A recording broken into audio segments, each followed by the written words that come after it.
Hello, and welcome to episode number 33 of the Creative Mojo podcast. I'm Joanne, and I'm your host, and as always, I am coming to you from my home in Calgary, Alberta, Canada.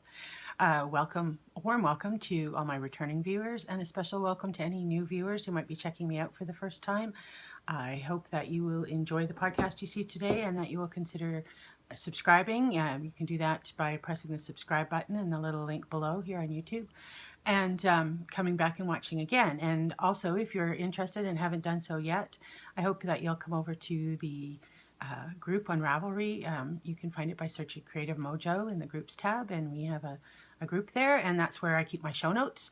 And I hope you'll consider coming over and joining the group and joining in on the conversations and stuff. We have a knit along that's going to be starting in a couple of days. I'll talk a bit more about that coming up shortly. So it's a great time to come and join the group and get involved. So I hope you've been well. It's been a couple weeks since I recorded last. I had hoped to record in between the last episode and this one, but life just got the better of me. I've been working a lot mostly, and I just haven't had the time to sit down and record a podcast. But I do have the day off today. Today is Monday, May 29th. And I have the time off, and my husband is out briefly, so I'm trying to fit in a recording here while he is out running some errands. As you might be able to tell, I record in our, it's our dining room basically, and it feels really awkward to do that when he's home. So anyway, I'm just going to jump right into it because I have lots of things to talk to you about today. So I'm going to start with some finished objects. I have three, actually. I'm just trying to decide which one. I'm going to start with this one. If you've watched the podcast before, you may have known that I started, actually, I've talked about this a couple of times on the podcast. I started quite a while ago, like 2 years ago, long before I started podcasting, knitting a little sweater for a little girl that I worked with. I work in professional theater, and a couple of years ago, we did a production of Charlotte's Web, and the little girl that played Fern in that, her name is Ruby June, and she was 10 at the time. And I started working on a sweater for her, and then I had ran into some problems with it, and I put it down for a little bit, and of course, as children do, she was growing quite a lot and changing quite a lot, and by the time I kind of got around to picking that back up and trying to figure it out, I realized it was probably going to be too small for her. Plus, she's now 12, and she's gone from a 10-year-old kid to a 12-year-old preteen. She's looking very grown up and sophisticated these days. So I thought a slightly more adult style of sweater might be cool for her. So I frogged that sweater, and I started a new one a couple of months ago around Christmas, I think, maybe just after Christmas. And I can't remember exactly when I started it now. But I finished it. This is it. And I'm really pleased with it. It's the Featherweight cardigan by Hannah Fettig. And I knit it out of hedgehog fibers in the Monarch colorway, hedgehog fiber sock. And I did the smallest adult size, and Ruby June has gotten, I just saw her actually yesterday, and it was very exciting that I was able to tell her that I had finished her sweater, and as soon as I gave it a wash and a block, which it hasn't had yet, that I would be able to get it to her. So I'm happy to be able to show it off in the podcast and then deliver it to her sometime this coming week. But I noticed when I saw her yesterday, she's just getting taller and taller, and she's one of those kids, she's probably 5'5" now, 5'4" maybe. No, 5'3", 5'4" probably. But all leg, skinny, tall. So I had thought that this, as I said, I did the smallest adult size of this pattern, and I actually went down one needle size. I'm pretty confident that it will fit her. I did make a few modifications to the pattern. If you don't know this pattern, lots and lots of people have knit this. You might have knit it yourself, but it's a top-down raglan cardigan, no buttons or anything on it. And you knit it, and then you pick up and knit this band all the way around the front and the the neck and stuff. And it's got 3/4 sleeves, which I think should come down to her now at about here and be okay as she grows a bit to still be a reasonable 3/4 length. And I did, the main change that I did on it, I followed the pattern as written, other than I did garter stitch. You'll see a little end poking up here. I've woven my ends in, but I haven't snipped them all the way off. I will snip the rest of that off once I've washed and blocked it. So all my ends still have little tails hanging out like that. But I did garter stitch. The pattern calls for either stockinette or 1x1 rib, I think. And I'm not a huge fan of 1x1 rib. Just not my favorite. I don't like necessarily how it looks all that much. So, and I really like garter stitch. So I ended up doing garter stitch for the bottom band here, as you can see. That's the wrong side, but it's the right side. I did a garter stitch band on the bottom. I did garter stitch, as I showed you, on the cuff, and I did garter stitch all the way around for the fronts. So I'm really happy with how it turned out. I'm very happy with how I picked up. I've been working on improving my finishing skills, and you can see where I picked up along that band, and I'm really happy with how neatly that worked out. And yeah, it turned out really nice. I don't have a whole lot to say about this. It's a pretty straightforward. It's a little lumpy and bumpy in the stitch right now, but I'm quite confident that that will all smooth itself out when I give it a nice bath, and I won't block it aggressively, but I'll just shape it out a bit. And then, as I said, all these little end tags just have to be snipped off, and it's ready finally to go to its recipient. It was, as I said, very nice seeing Ruby June yesterday and telling her that after actually 2.5 years now, that I finally have a sweater for her. She was very excited. So that's my first finished object. I finished that about a week ago. And then I have, no surprise at all, I have 2 pairs of socks that I finished. So I finished these lovely socks, which are just vanilla stockinette vanilla socks. These were socks that I worked on at work over the last, well, I actually finished these up about 2 weeks ago. This is out of some, oh gosh, am I going to be able to remember the name of the yarn? And I don't have the tag with me. I'll put it in the show notes. I can't, that's terrible, I can't remember the name of the yarn, but it's a really, really pretty color called Iris. It's purples and oranges and yellows. Yeah, I really like these. It's nothing particularly of great interest. This is my, what I always do in vanilla socks, or most of the time what I do, which is I do top down, I do a magic loop. These were knit on a 2.25 millimeter needle, 15 rows of ribbing, 2x2 ribbing, straight down the leg. I do a heel flap and gusset with just a slip stitch heel, you can see there, and a rounded toe. I think that's a rounded toe. I do my toes. I decrease every other row until I get down to about 18 stitches on each side of the needle, and then I decrease every row till I get down to about 8 stitches, I think 8 or 10 here. So yeah, so those are finished. Really like those. Those are going to go into my box of socks for this year. I think that will be my 5th pair for the box of socks that have been that have been cast on and knit since January 2017.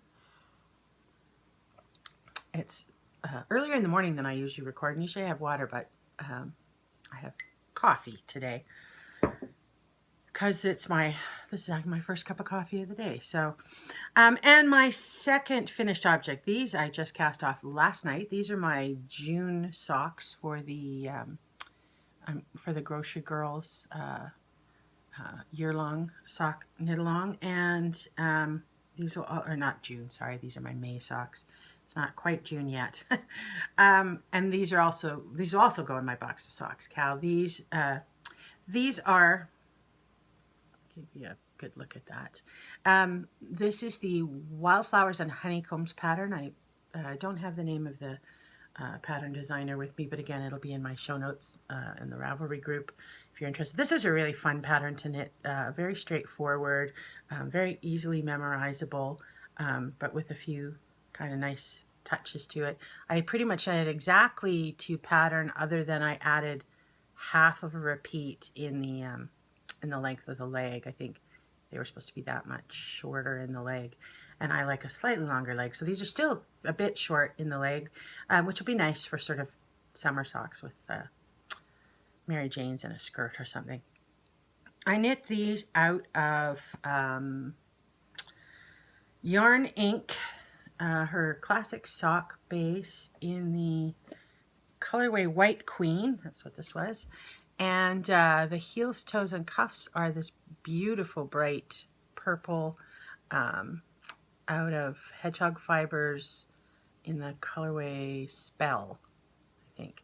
And it has a, this is all 2 pattern. It's got a 3x1 rib on there. It's a twisted, so 3 stitches of twisted and 1 purl, which always makes cuffs bias a little bit. Twisted rib always kind of biases your knitting. I really enjoyed the heel on this. This was something new for me. This is the honeycomb heel. It's like a slip stitch heel. I'm going to show you the inside of it because, oh no, it doesn't look like it. It's like a slip stitch heel, but when you slip, you're leaving that loop of thread where you slip your stitch on the outside, and it makes this beautiful texture. Isn't that pretty?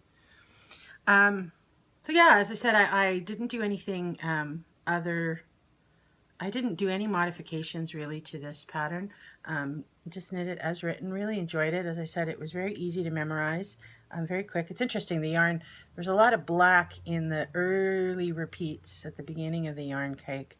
So there's a lot more black on that leg, as you can see there, and not so much on this one, but that doesn't matter. So these are really pretty. So that's my 3rd finished object, and those will be, I'm quite certain, my last finished objects for the month of May. I have quite a few whips, but I'm only going to show you a few of them because there's only a few that I've been actively working on.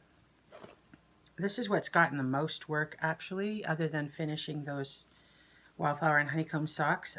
These are another pair of vanilla socks that I'm knitting for my husband, that I've been knitting on pretty much all at work.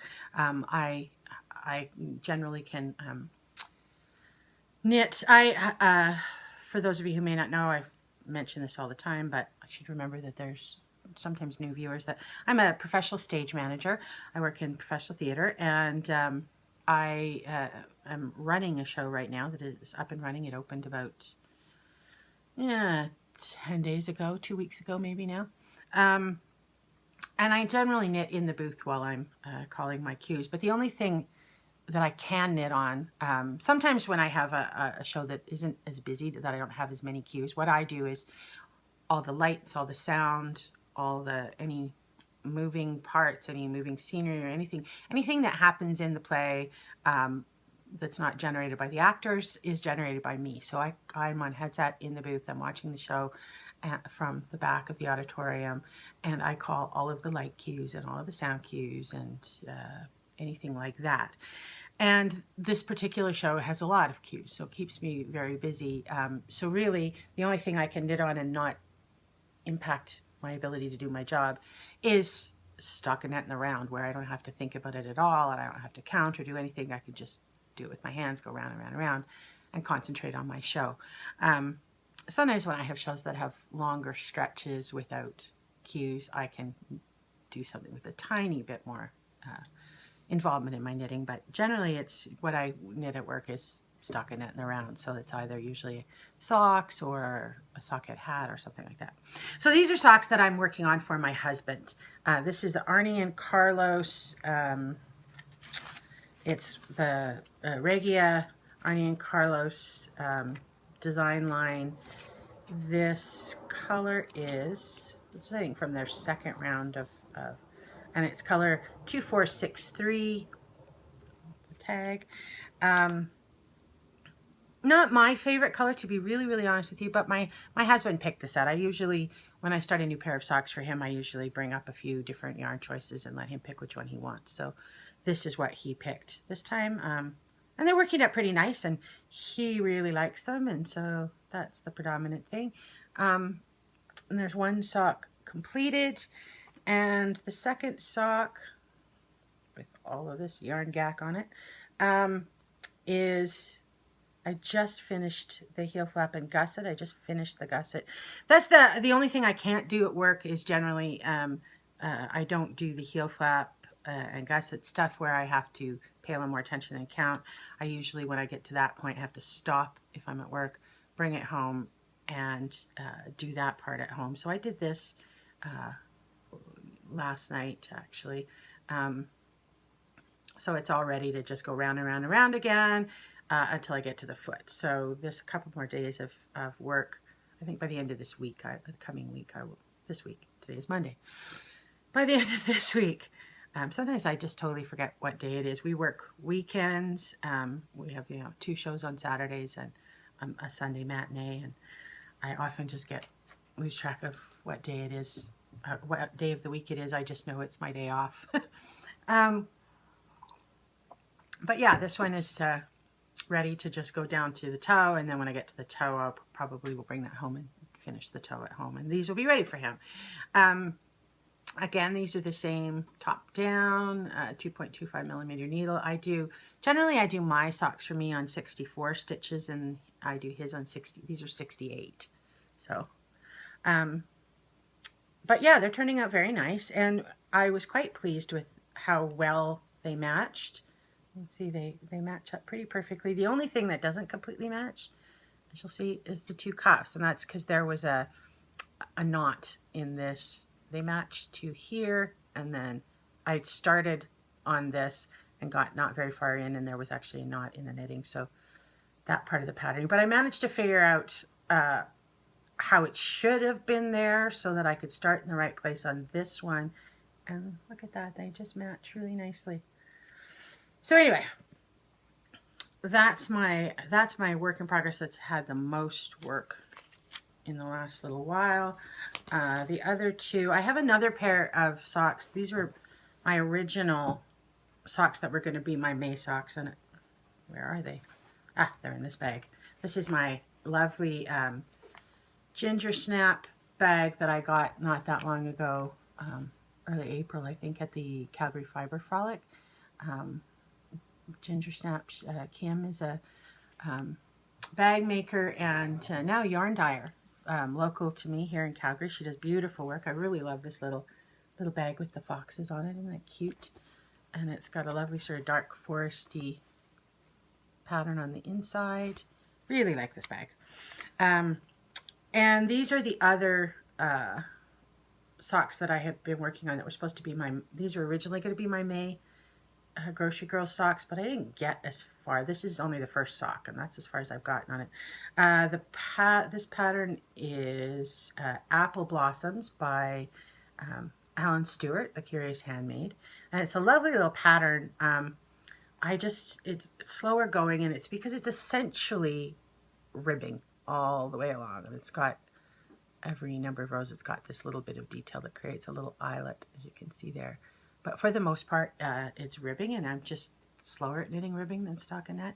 Plus, I just haven't spent as many hours. I ended up kind of at the last minute deciding it was going to be faster to finish the Wildflower and Honeycomb socks, so I concentrated on finishing those when I had knitting time at home. So this is how far I am on this first sock. I'll keep plugging away at these, but these are obviously not going to be done for the end of May. I'm knitting these out of some Skein Top Draw sock in this really, really pretty colorway called Intergalactic. I don't know why. I found this to be a really beautiful sort of spring color, this soft gray and cream, and then bright chartreuse green and little pops of pink and some sort of orangey yellow in there as well. So there's that, and the last thing that has had some work, although not tons, again, is another Helen Stewart pattern. It's the first shawl from the Shawl Society, which unfortunately I don't think I'm gonna I mean, I suppose I could, if I really concentrated on this week, maybe I could get this done before the next pattern comes out, which is early June. I don't know. I think I'm about 30% of the way in, or yeah, just hit 35% of the way. And I'm doing the smaller size of this pattern. It is called the Fairy Hill Shawl. And this is it. Very pretty out of this.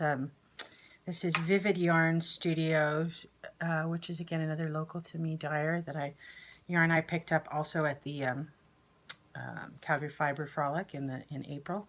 This is her tag. She's an Alberta dyer.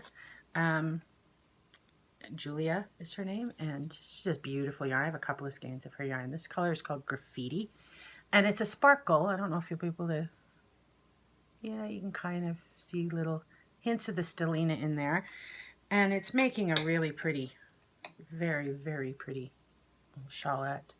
As I said, it's the small size, so it's a stockinette and lace. I'm going to be gifting this to one of the girls who's in my show, so I do want to get it finished by the end of the show, which is June 11th, so I probably should tuck in on this. Maybe this will be what I will work on later today.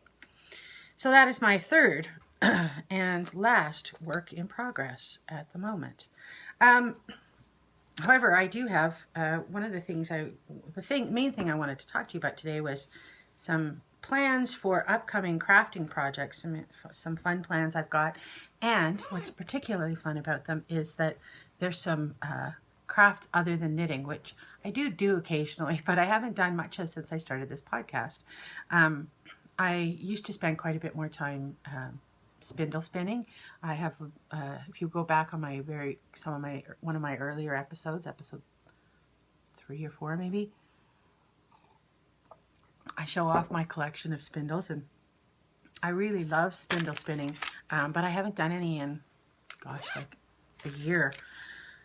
It's been languishing, and I just haven't had the desire, but I am jazzed up to pick up my spindles and do some spindle spinning. Tour de Fleece is coming up, which is something that is run through Ravelry. If you've never heard of it before, it's a spinning project that happens during the period of time in July, I believe, where the Tour de France happens, and during that same period of time, where Tour de France, which is the bicycle race through France, and they're spinning on their bikes, and spinners spin on their spinning wheels or spindles. And I have done Tour de France pretty much every year for the last few years. I don't think I actually did it last summer. I didn't, because last July we were away in Scotland. But I did it the last few years before, and I'm planning to do it again this year. The only goal I really set myself is to spend a little bit of time spinning every day. Other than that, we'll see how much I get done. But I'll show you what I'm going to work on. I pulled out 2 braids. I have actually two braids of fiber. This is it. It's really, really pretty. And there are 2 matching braids, so I will be able to get a significant amount of yarn out of these, which will be really nice for some kind of project. What I'm thinking is that I might be able to spin it enough, hoping to spin it probably to a fingering weight, or maybe a sport weight, and combine it with another color. I don't know what color yet, but it might be nice in a sweater combined with some other yarn. So, which will be really fun, because I've knit a little bit with my handspun, but only really some shawls and things, and I've given away some of my handspun. Other people have knitted up. But I thought it'd be really fun to do enough to put it into. It wouldn't do a sweater, I don't think, on it. It definitely wouldn't do a sweater on its own, but it might be nice combined with something, say in some stripes or something. This is Sun Valley Fibers. My dear friend Jeanette, who's out of Wisconsin, I think. I think it's Wisconsin she lives in. This is the colorway Vineyard, and it's 100% BFL. I love spinning BFL. And she actually gifted these to me in exchange for, when I went 2 years ago to the Zombie Knitpocalypse in Minnesota. we exchanged this for a project bag I made, I think, if I remember correctly. She told me to pick up 2 things of roving. So I am going to spindle spin those. I've got my 2 of my favorite spindles up here, my Kundert spindles.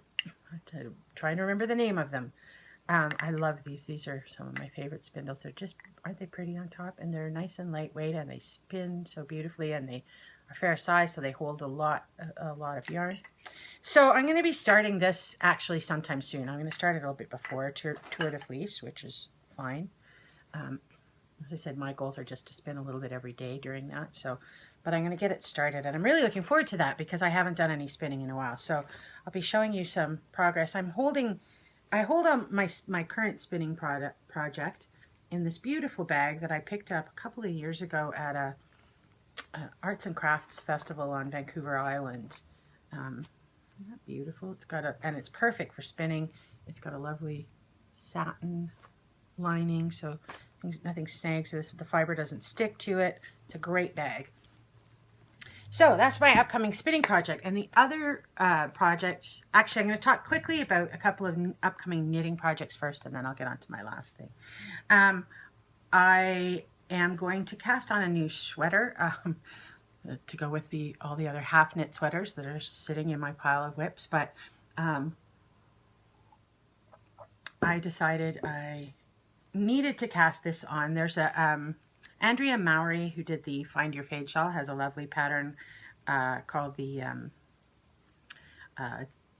So Faded, I think, So Faded sweater.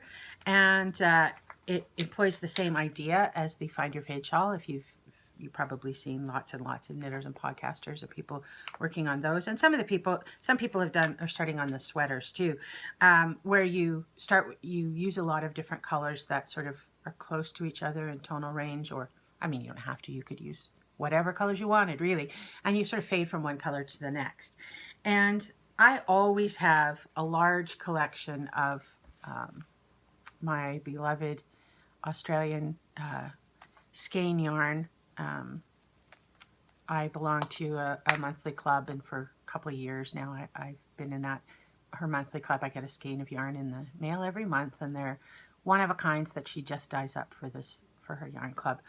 And they collect in a great big bin downstairs, and every once in a while I pull some out and I do some color matching. And I did actually do a Vera Valimaki pattern about a year and a bit ago, with the same concept of color blocking, color fading, using a number of colors of single skein. It's a great way to use beautiful single skeins if you can find some that you think go really nicely together. This pattern calls for, I think, 5 skeins, and I'll show you what I'm trying to remember the color order that I have them in. So I'm going to start with this. This color is called Cheshire Cat, and pinks, black, yellow, orange, essentially, is what the colors in there are. And I will fade from that into this, which is called, oh my God, OMG.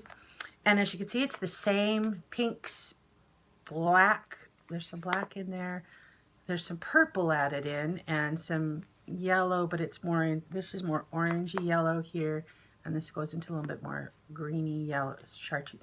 But it's the same, they're the same kind of colors, this is brighter and a lot more saturated with the pink, and this gets a little, there's more white in there, and this also adds in some of that purple. So it'll go from that to that. Then the next color I'm going to use is called Spiced Pumpkin Candy, which is this one here, which has also got the pink, although it's a very much paler pink, and orange, and there's a little bit of blue in there, a little bit of black still, carrying on that black, and some gray. And you see that one will fade. So this one will fade from this one, and that should fade pretty nicely together. There's more kind of light colors in this, so that gets lighter. And then I'm going to go from that to a color called Eventide, which is this one. This has got that same pale white and pale pink in it, a lot more of the purple and a lot more of the gray, and little bits of the same kind of blue, but it's going to a bit of a greeny blue. So it'll go from that one to that one. And then the last color will be this one called Midnight Rose, which is still keeps on some of the black, a very kind of bright fuchsia purple. And that one will fade, I think, nicely from that one to that one. So altogether, if I can hold these up without dropping them, let's see. Oh, I can, look at that.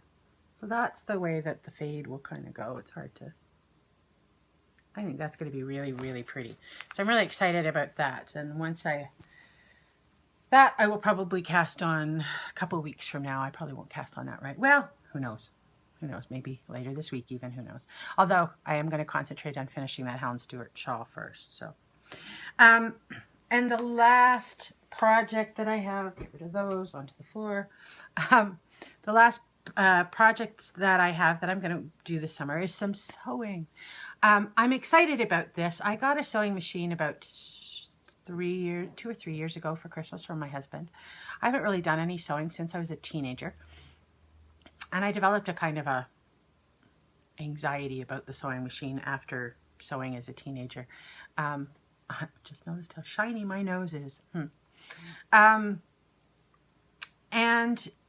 then I got a sewing machine, and I do project bags occasionally. This is a project bag I made. This is a project bag I made. I do actually have an Etsy shop, also called Creative Mojo, I think. It's been so long.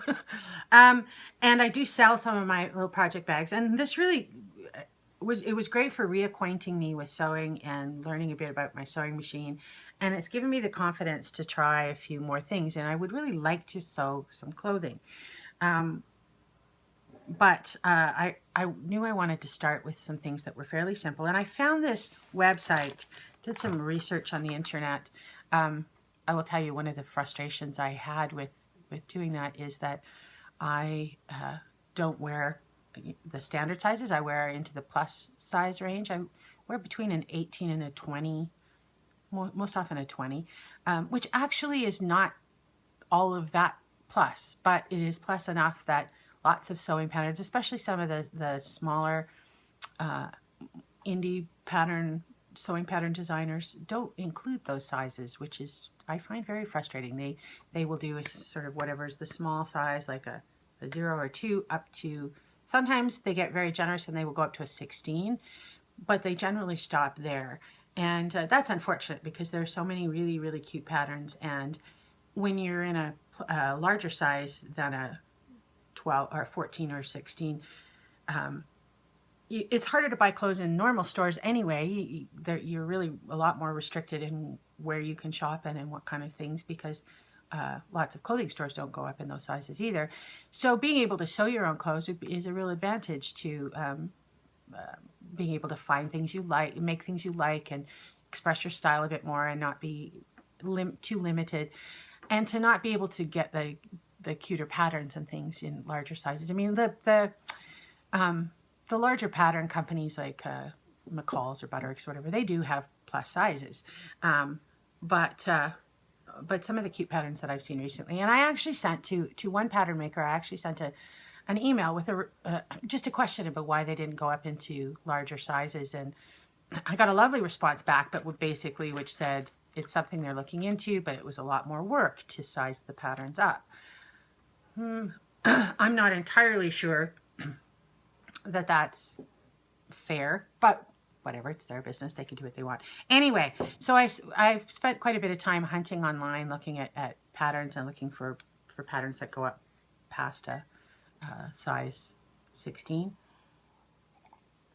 And I found a really lovely little website called 100 Acts of Sewing. And it's really interesting if you check out her. I think it's just 100actsofsewing.com. You can check her out. I'll put her in my show notes.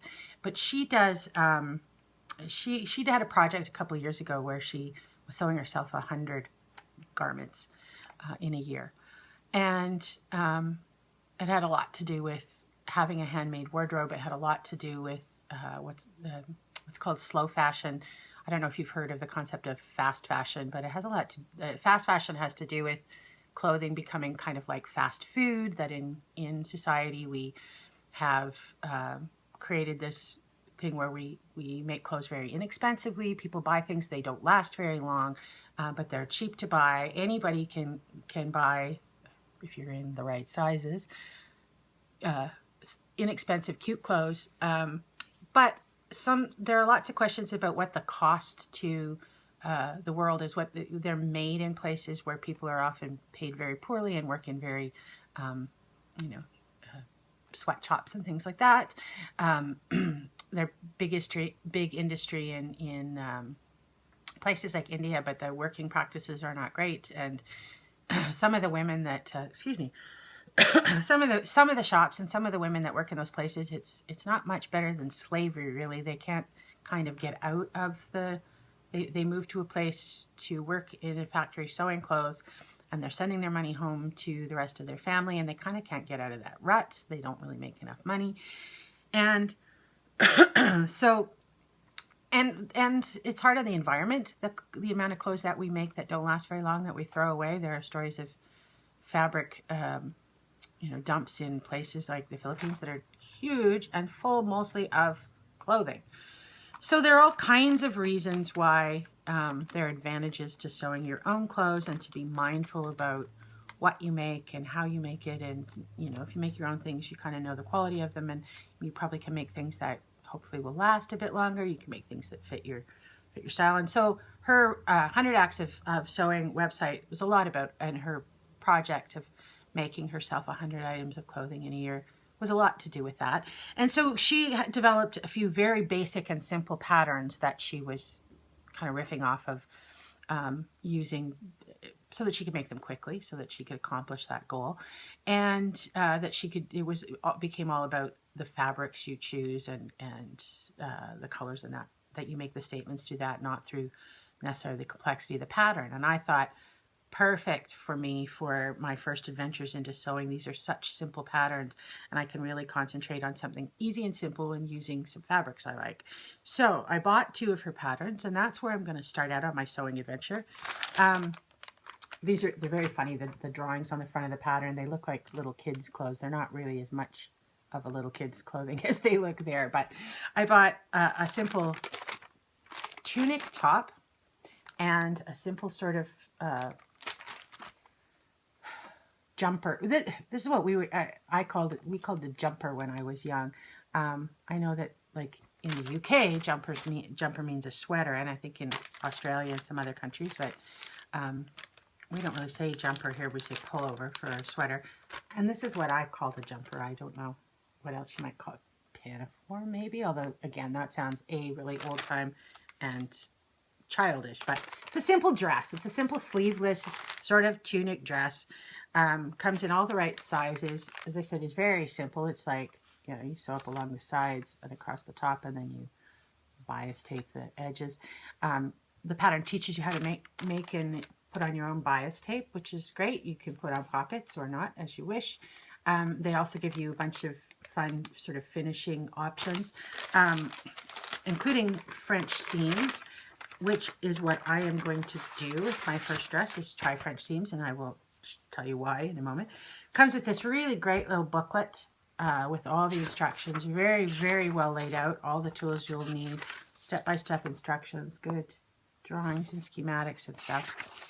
I've read through this. It seems really easy. There's also some links to some tutorials on her website for some things. So I'm really excited about that. And they're the kind of patterns that if this works out and I like it, obviously something I can make lots of times, learn how to modify it a little bit as I like, and use lots of different kinds of fabrics. I kind of have the dream of doing some linen, some simple linen with a tunic top, and maybe with one of these. I think those would be really cute, kind of stylish in a simple linen. So very excited about that. And that first dress is what I'm going to start with. And this is the fabric that I'm going to use. This is actually a lightweight flannel that I bought a while ago. It's obviously not going to be a summer garment. This is obviously going to be a garment for the fall. But I thought in this little sort of sleeveless tunic dress, it would be very cute over just black t-shirt and black tights or gray.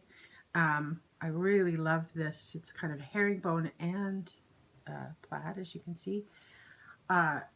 It is it looks bulkier than it is actually a decently lightweight. I would say it's not quite as lightweight as some of the summer kind of flannel pajama pants I have, but close to that. I think it'll be drapey enough, I hope. And the reason why, part of the reason why I got interested in the French seams was I've washed this, and this, as you can see, all of this came off the frayed on the bottom here when I washed it. This huge knot of loose loose threads. And I thought, oh, you know, this is going to really fray a lot, as you can see down there. French seams would be perfect for that, and that would close that all inside the seam. So that's going to be my sewing adventure. I'm really, really excited about that. Really looking forward to. It's probably going to be a couple of weeks before I have time to get to that, but I can hardly wait. So the last thing I'm going to mention fairly quickly here is that, as I said, I'm going to start a knit along that's going to go through June and July. It's a sock knit along. I've talked about it on the last 2 episodes, I think. And there is a thread, a chatter thread already open in our Ravelry group. But it is for sock patterns by the designer Cookie A. And you can knit any pattern by Cookie A using any yarn or you know, whatever you want. It just has to be started after June 1st and finished by July 31st. I just ordered a really lovely skein of yarn as a prize. So there'll be at least one beautiful skein of yarn coming from a Canadian yarn dyer in Ottawa, Ontario.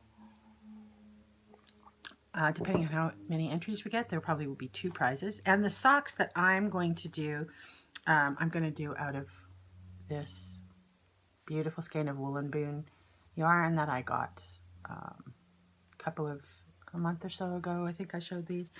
And I am going to do, oh gosh, I didn't bring with me. I think it's called the Casbah. I didn't bring the pattern over. I think it's called the Casbah pattern. But anyway, that's what I'm going to do. I'll be casting these on probably next weekend. So I hope you'll come and play along.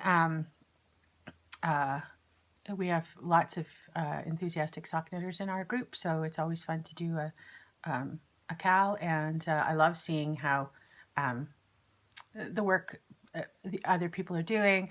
I said Cookie A patterns are fun. There's so many Cookie A patterns. She has so many fantastic patterns, and they're everything from simple socks to complex socks, but her patterns are brilliantly well written, very easy to follow. I highly encourage you, even if you feel a little intimidated by some of them, to trust and dive in there, and I will do my best to keep up in the threads too if you have questions, need help, and I'm sure that there are some other people that will be knitting along that will also be willing to help you as well. And so I hope that you'll come and join in on our Cookie A Socks knit along, summer knit along. So that is everything I have to talk to you about today. And it's getting warm in my house. That's why my nose is shiny. It's getting a little warm in here. But thanks for coming and spending a little time with me. And I hope that you're having a beautiful start to your summer. I should have said it is just glorious here. The weather has, we had a big storm earlier this week, but the weather has just been beautiful since the last couple of days. I posted a few pictures on Instagram of how nice it's been in the evenings here. I walked up to the top of our hill, which overlooks the downtown of Calgary, and last night, and it was just so lovely. The air smells of lilacs and honeysuckle, and there were jackrabbits, which there are in this neighborhood, wild jackrabbits out frolicking about, and the moon was this amazing, huge orb with it was this crescent moon, a little sliver of crescent moon, very bright and very big, and it was so pretty. And so I hope you're enjoying lovely weather where you are. This is my favorite time of year before it gets too hot in the summer. So I hope you're enjoying the weather. I hope you're enjoying your knitting, and I look forward to talking to you again soon.